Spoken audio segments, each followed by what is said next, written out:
This is not people from the last word. We're trying to bring you as many different voices as possible about the Lisbon Treaty referendum. And here's a different voice for you. Somebody who we hadn't realised until recent days is actually very, very interested in the treaty. Jim Corr from the Corr. Hello to you, Jim. Thank you very, very much for having me on to talk about this issue.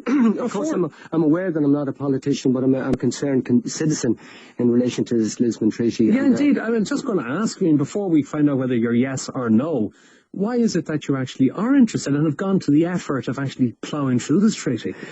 Because I've been studying, 3 years ago when I came off the road, I tanned on my hands and I started to study a particular thing called, what they call the New World Order. And I've done extensive study and research into this particular thing, and of which the European Union is a part of. And I feel now it's the time for me to convey the information that I have uncovered, which, by the way, millions upon millions of people have been uncovering as well. When you say New World Order and the part of the European Union and that, what do you mean? Well, this is what it is. The European Union is a stepping stone towards world government, or one world government. The whole idea is that they're going to merge the European Union with the Asian Pacific Union, with the African Union, and with the North American Union. Now, many people mightn't have heard about the North American Union, but it's been done in stealth under the Security and Prosperity Partnership, and it's been talked at length on CNN by Lou Dobbs in particular. Also, the ex-president of Mexico, Vicente Fox, talked about this. What they're doing is merging Mexico with Canada and with North America. They're going to bring in a new currency called the Amero. Eventually what will happen is that will merge with the Europe, African Union, the Asian Pacific Union, for centralized control, global governance to form one world government. Why? Control freaks, basically, the elite within our society are just the total control freaks. They want centralized control over everything. It's much easier, say, to control what appears to be one country as opposed to controlling many countries. And this is what the European Union is about. When the European Union started out as economic integration, and look at it now, it's gone into political integration. But doesn't it become more difficult to actually exert that control? For example, famously the Soviet Union tried to do it, and because it became too big, too cumbersome, it broke up. Well, that's right. Well, I think it was broken up on purpose. It's basically divide and rule, because they wanted to reduce the power of the Soviet Union. That was the whole purpose of this. I mean, this is an intergenerational plan that has been on for possibly hundreds of years, of which the EU is just purely a stepping stone towards that.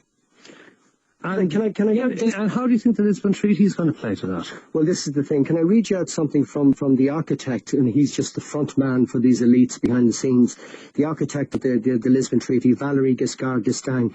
He said recently to June 2007 to Le Monde newspaper in France, I quote, "Public opinion will be led to adopt, without knowing it, the proposals that we dare not present to them directly. All the earlier proposals will be in the new text, but will be hidden or disguised in some way," unquote. Yeah, that's the Constitution, the old Constitution that was rejected by the French and the Dutch voters. 95% of it's coming back to us in the form of the Lisbon Treaty, but they're taking out things like the common national anthem, the common common president, things like that. Well, as Bertie Ahern said, it's about 96% exactly the same. There are still a lot of people who are either a stepping stone towards further things, sort of further integration of power. Absolutely. I mean, this is when you hear George Bush Sr. talk about the New World Order. We can see a new world coming into view. This is exactly what he's referring to. This is the purpose of the Council on Foreign Relations, the roundtable Illuminati group in the States, to push for global governance. Also, other roundtable groups are trying to do this. Now, all the indications are that it's going to be a dictatorship, a scientific dictatorship. My understanding, and millions of people are waking up to this, is that the agenda is to lock us into a technocracy, an inescapable scientific dictatorship. Now, you can already see signs of this happening all across the West due to this war of terror. Now, when you study the war of terror, the catalyst for the war of terror was 9/11, and that was the catalyst for the incremental implementation of draconian measures all across the West, particularly in the US and the UK. You've got the Patriot Act, you've got the Patriot Act, you've got the Patriot Act, you've got the Patriot Act, you've got Patriot Act 1 and 2, Homeland Security Bill. You've also got similar in the UK. I have no doubt that you're going to see the same draconian measures being implemented right across Europe, particularly when our national sovereignty further erodes. we're going to see destruction of incrementally civil liberties in this country. Now, but sorry, isn't the Lisbon Treaty doesn't have the Charter of Fundamental Rights, which actually gives human rights for individuals the preeminent position in the treaty? Yes, it does. But then here is an example of what they call cognitive dissonance, right? It's when you read something and it all appears very rosy, wonderful stuff in it, and you don't take in fully the second line or the third line in relation to this. I'll give you an example of this. Here we have, right, yes. These first lines here, all wonderful stuff. Everybody has a right to freedom of expression. This right shall include freedoms to hold opinions and to receive and import information and ideas without interference by public authority and regardless of frontiers. And you move on down the line and you read, the exercise of these freedoms may be subject to such formalities, conditions, restrictions, or penalties as are prescribed by law. Now, let me give you another one in the European Convention of Human Rights. This is another indication of the deception that is deeply within this treaty. First of all, this is in relation to Article 1, everybody has a right to life. Number 2, nobody shall be condemned to death. Nobody shall be condemned to the death penalty or executed.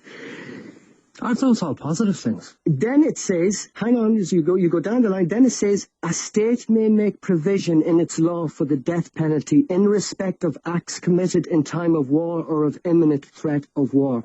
That means the EU endorses the death penalty. Give that to me again. A state may make provision in its law for the death penalty in respect of acts committed in time of war or of imminent threat of war. Which provision is that? Where is it in the treaty? That's Article 2 of the Protocol number 6. That's the European Convention of Human Rights. So very, very worrying. What we're seeing is tiptoe totalitarianism. They're changing systems here in the West. We're moving into a more kind of a blend of super capitalism and communism. It's been done incrementally via gradualism, so that you're not going to suddenly introduce all these laws in a hurry because people go, hey, what on earth's going on here? Except it's done gradually, very, very gradually, taking people's liberties away. That's been happening in America and in the UK. And your arguments in favour of a no vote in the Lisbon Treaty are not arguments that I've heard articulated by many people before. How many people do you think subscribe to your point of view on this? There are millions upon millions of people waking up to this, and the catalyst for the what is the nexus doorway into the bigger picture is 9/11. When you study 9/11, it becomes very apparent once you wade through the disinfo and everything related to that. It becomes apparent that not only is all not what it seems, but it was a staged terrorist attack. It's what they call a false flag operation. By who? Well, this is the thing. Many people across the globe believe now that it was carried out by rogue elements within the Bush neocon administration, with the help of the intelligence services. Overwhelming evidence points to that. Such as? Well, first of all, we're led to believe that 19 hijackers armed with box cutters, orchestrated by a guy in a cave, carried out 9/11. Well, as it turns out, none of those 19 hijackers' names were on the passenger manifesto of the airplanes. At least 8 of them have turned up alive, wondering why their names have been associated with this. Hey, where did they turn up alive? One of them went to the embassy in Jeddah and showed his passport and said, "This is me. This is my date of birth. Why am I associated with this?" It has been reported in the mainstream media that 8 of those guys turned up alive. But as it turns out, 3 of the alleged hijackers were actually trained at a U.S. naval base, U.S. Pensacola. But there are so many inconsistencies with this, and it's very important to understand 9/11 because, as I say, it's the nexus doorway into the bigger picture of what is going on and the push towards global governance. You just look at those buildings as they come down. They come down at free fall speed, collapsed neatly into their own footprint. The cement, everything was absolutely pulverized. I mean, They didn't find a chair, they didn't find a desk. So what caused that?